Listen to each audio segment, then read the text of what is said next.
ربي بشهر الصيام المعتل القدري أعوذ بالله من الشيطان الرجيم بسم الله الرحمن الرحيم الحمد لله العلي المجيد والصلاة والسلام على حبيب الله سيد الأولين والآخرين وعلى آله وصحبه أجمعين kon cant ñëpp ñeel buur yàlla cant boo xam ne amul fu mu yem ndaxte saa su nekk rek ñuy feddali suñu ngërmande ci buur bu tedd bi nga xamante ni si moo ñu bind wërsëgal ñu li nga xam ni mooy Seydina Muhammad bi nga xam ne mooy suñu jagle di suñu teraanga bi nga xam ne moo ñëwaat ci kaw suuf jël si ñu pour delloowaat ñu fi nga xamante ni si mooy yàlla inna lillahi wa inna ilayhi rajiun kon alquranul karim ñëw di ñu jàngal ci kaw suuf ci làmm Seydina Muhammad que jëmm ji ñu yàlla jox dafa war a servir ki nga xamante ni si mooy ki ko bind muy yàlla subhanahu wa taala kon doomu aadama war na fexe instant bu nekk alquran la rappelé wa maa xalaqtul jinni wal ins illa li yabuduni kon yàlla yéen a joxuma leen jëmm ji ma leen jox bët yeeg nopp yeeg xel yeeg xol bi loxo yeeg tànk yi uniquement pour ngeen jaamu ma pour ngeen utiliser ko pour man loolu nag lañ ko fàtte woon alquran ñëw di ñu ko fàttali fa zakir inna zikra tanfaul muminin kon jullit bu nekk dafa war a fexe ba jëmmam ji nekk benn temple bi nga xamante ni si moom moo nekk ci biir di si jaamu yàlla comme ni nga xamante ni si noonu la ko Mariam daal di jàngalee ni mu nemoon nekk au service di li nga xamante si mooy temple bi toute sa vie loolu tax yàlla wàcce ci li nga xam ne mooy la parole divine mu doon nekk Isa kon jullit bu nekk war nga fexe sa xol nekk li nga xam ne mooy temple yàlla moom la yonent yi jàngale moom la Seydina Muhammad jàngale lépp doon kàddoom lépp doon waxam dégg nga mi ngi jukkee ci yàlla subhanahu wa taala kon képp kuy jigéen tey am nga référence boo xamante ni si ci jàmm jooju di nga xam ne mooy Mariam wane na explicitement nan nga xam moom nga war a comporté woo pour mën a recevoir li nga xam ni semence pure yàlla boobu pour mën a joxe la vie pure kon képp kuy góor tamit Seydina Muhammad wan na la nan nga war a dundee mooy nan nga war a nekkee ci biti jihaad sa jëmm ak sa alal sa temps sa lépp nga koy dépenser li nga xam ne si muy diine yàlla bi kon ñaari phase la gis nga Mariam dafa recevoir le souffle divin mu daal di génnee ci mu li nga xam ne mooy Isa alayhi salaam Seydina Muhammad recevoir li nga xam ne mooy le Coran kon li nga xam ne moom la recevoir ci Jibril moom c'est le Coran boobu lan la jur jëmm Seydina Muhammad boobu li nga xam ne mooy maqaarimal axlaaq kon alquran bi nga xam ne na fi bàyyi tey képp ku gisul Seydina Muhammad soo jàppee si alquran xamal ni gis nga yaa ngi jàpp si nga xam ni mooy Seydina Muhammad kon tey nit ki dafa war a dévier lépp li nga xam ni mooy orbitre àdduna pour ñëw ci li nga xam ni mooy orbitre yàlla pour remettre li nga xam ni dañuy wax les pendules à l'heure yàlla si boppam mu ne man yuti rasul faqat ata Allah képp koo xam ne topp nga Seydina Muhammad rek xamal ni man nga yàlla nga topp kon nag kii topp yonent bi yàlla mi ngi lay rappelé li nga xam ni muy say tànk ndaxte li nga xam ni sa tànk mooy symbolise nga xam ni les rites sacrés mooy nan ngay toppee Seydina Muhammad nan ngay toppee li nga xam ne mooy trace Seydina Muhammad mu ne bu fekkee ni tey da nga taal li nga xam ni mooy bougie li ngay rayonner vers toi mooy li nga xam ne la lumière dégg nga te bougie buy tàkk dafay dégager la lumière waaye ngelaw tam mi ngi koy ëpp mi ngi génne li nga xam ne mooy ndox il a un corps kon boo xam ne lumière bi nga xam ni moom mooy alquran les 4 éléments yi nga xam ne moo géré dundu doomu aadama bi ngi ci li nga xam ne mooy alquran karim kon tey nit ñi seen bopp ñoo commencé di fay li nga xamante ni si mooy leeru yàlla bi nekkoon si ñoom ñu waroon ko yonent bi sallallahu alayhi wa sallam ñëwaat di ko taalaat di ko allumer kon nag mu ne bu moment bi nga xamante ni si yaa ngi sore li nga xam ne mooy alquranul karim yaa ngi sore li nga xam ne mooy sunna Seydina Muhammad loolu mooy tax kon yaa ngi sore li nga xam ne mooy yërmande yàlla yaa ngi génn ci orbitre yàlla yaa ngi génn ci li nga xam ne mooy le bonheur te ñëpp a ngi ut le bonheur alors que le bonheur mooy Seydina Muhammad mooy bushral xalaayiq parce que ci moom la yàlla wàcce li nga xam ni mooy yërmandeem mu daal di ñëw pour indil nit ñëpp li nga xam ne mooy yërmande boobu mais ni taw boo xam taw waan boo xam ne mi ngi detti mbir yëpp waaye képp koo xam ne maa muy taw profité wuloo am terre boo xam ni am nga meññit am li nga xam ni mooy semence su fekkee de taw bi bu arrêté doo góob kon nag mu ne ñëpp nañ fexe ba tey def li nga xam ne mooy góob kon tey li nga xamante ni si moom la Seydina Muhammad indil mooy zikrun wa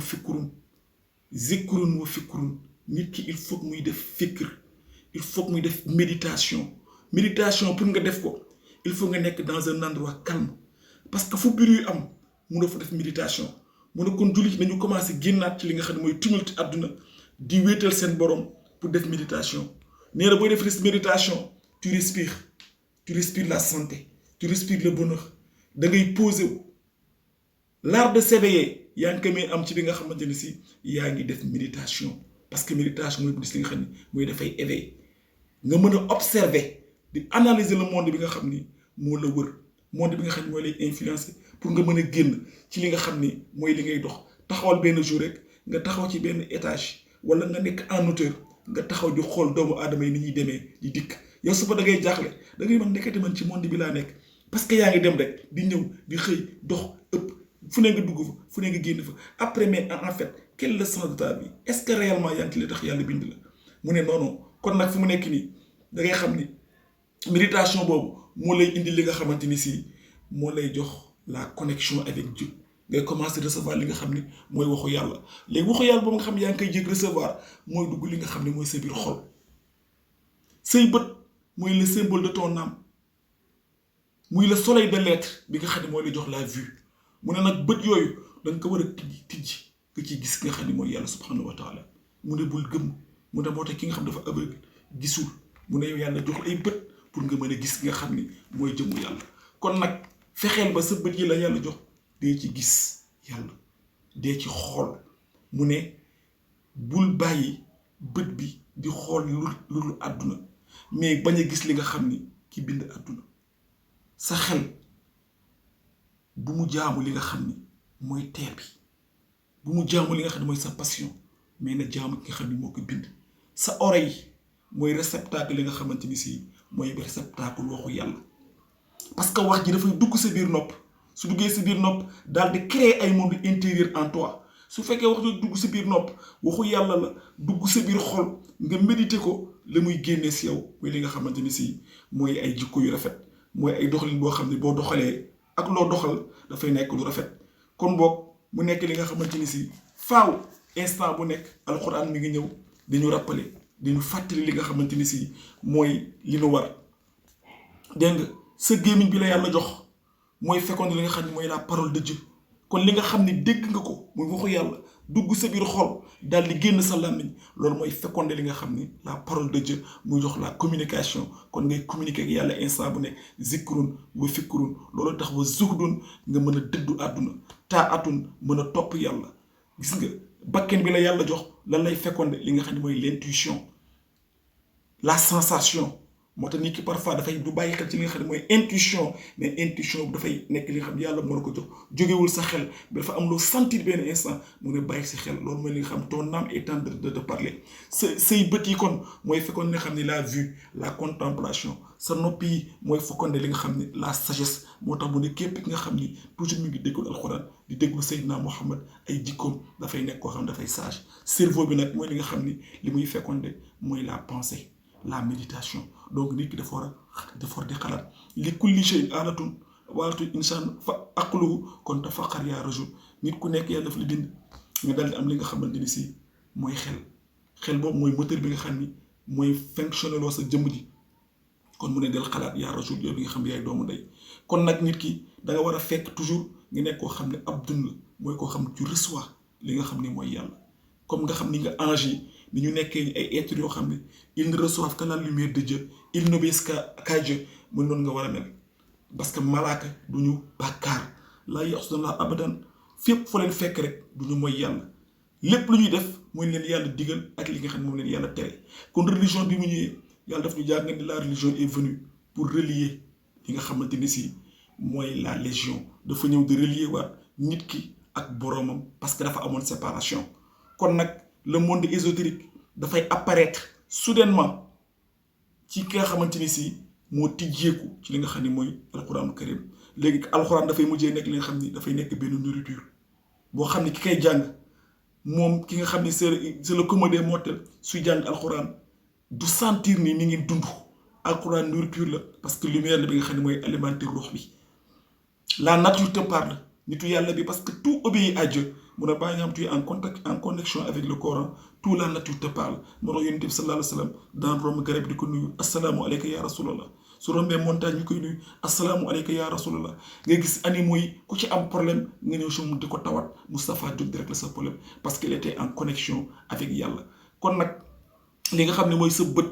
sa loxo yi sa tànk yi sa làmmiñ sa cër yëpp dañ ko war a jox ki nga xam ni mooy yàlla ndax le but de cette vie sur la terre mooy renaissance bi nga xam ni de l'être suprême parce que pareil li ñu jox mooy jëmm ji waaye mu ne nag fexeel ba nga judduwaat une deuxième naissance boobu mooy li la yóbbu ci li nga xam ni na yàlla mu ne bu mës a génn ci li nga xamante ni si mooy rayonnement yàlla moom la yàlla ñu wax mu ne bu leen mës a génn ci rayonnement Seydina Muhammad topp leen Seydina Muhammad accompagner leen ko topp leen ay trasam parce que moom toujours mi ngi ci rayonnement wu yàlla kon nag actuellement su boobaa fekkee def nga ko moom dafay mujjee nekk benn cadavre muutu qabla an tamuutu ki nga xam ne mi ngi topp Seydina Muhammad leeru yàlla da koy dugg dootul gis àdduna mi ngi ci biir àdduna waaye nekkul ci àdduna mi ngi ut alal mi ngi am alal waaye saxul ci xolam da ko ut di ko am uniquement pour mën a bien vivre pour mën ko jëfandikoo faj ay soxlaam waaye utatul alal pour alal donc finalement mi ngi nekk ci li nga xam ni mooy le rayonnement divin le monde dafay mujjee nekk li nga xamante ni si dafay nekk benn cadavre le monde est un cadavre les hommes nag ils se nourrissent de charognard gis nga alors que le croyant moom il ne se nourrit pas de cadavre il se nourrit de la lumière de Dieu gis nga moo tax mu ne tey ki nga xam ne mi ngi def zikr mi ngi dund kii def tagg Seydina Muhammad ki nga xam ne mi ngi def istighfar ki nga xam ne mooy xam zikr boo mënti jël moment boobu yaa ngi alimenté li nga xamante ni si mooy sa ruux bu nga xam ni moom mooy war a delluwaat ci yàlla donc pour nga mën a redresser tey àdduna bi mënatu nekk tey bu ñu xoolee fi àdduna toll kenn mënatu ko redresser parce que li yàqu moo bari ñoo ngi ci mujjanteelu jamono àdduna mel ni benn montagne bi xam ni yàlla ko bind muy màbb mu ne màbb boobu muy màbb kenn mënatu ko redresser kon lan moo fi nekk sauver le maximum de personnes de la perdition pour mën a créer li nga xam ni mooy éveil donc ci pratique bi nga xam ne moom la ñuy jëf mënu yóbbu ci li nga xam ni mooy la connaissance réelle il faut que nit ñi di pratiquer li nga xam ni mooy diine parce que soo déggee ñooy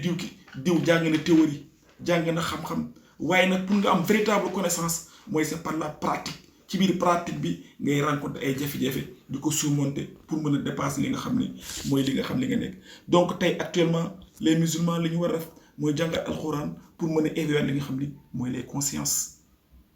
nit ki dafay joxe sa vie à l'intelligence te intelligence réelle mooy nga xam yàlla parce que la lumière bi nga xam ne moom nga soxla yaa ngi ko mën amee rek lu dul ci yàlla tey jii li gën a beau li gën a rafet ci doomu aadama mooy éveiller les consciences ñu mën a comprendre di observer li nga xam ne moo ñu wër di comprendre li nga xam ne moo ñu séparé na yàlla ak li nga xam ne moo ñu mën a jegal yàlla il faut que ñuy méditer il faut que ñuy concentrer wu sur les forces yi nga xam ne moo nekk si ñun forces yi nga xam ne moom la Seydina Muhammad def si ñun ñu concentrer wu ci exploiter ko li nga xam ne mooy suñuy faiblesse